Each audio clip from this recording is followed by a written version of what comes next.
WhatsApp வாயிலாக பங்கு முதலீட்டு மோசடிக்கு ஆளாகி 1,76,000 ரிங்கெட்டை பறிகொடுத்து நிற்கிறார் ஜோஹர் பாருவைச் சேர்ந்த ஒரு இல்லத்தரசி.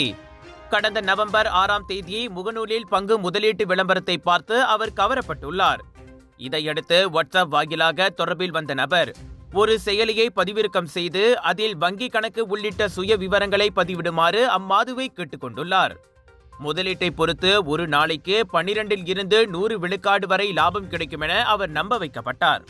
இதையடுத்து 11 தடவையாக மொத்தம் 1,76,000 ரிங்கெட்டை கொடுக்கப்பட்ட வங்கிக் கணக்குகளுக்கு அவர் மாற்றியுள்ளார்.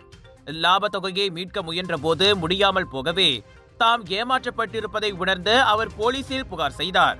சேமாமூல் சிசிஐடி இணையதளத்தில் பரிசோதித்ததில் சந்தேக நபர் கொடுத்த வங்கி கணக்கு மீது முதலீட்டு மோசடி தொடர்பில் ஏற்கனவே 5 போலீஸ் புகார்கள் இருப்பது கண்டறியப்பட்டது. இதையடுத்து குற்றவியல் சட்டத்தின் 420வது பிரிவின் கீழ் அச்சம்பவம் விசாரிக்கப்படுவதாக தென் ஜோஹர் பாரு போலீஸ் கூறியது.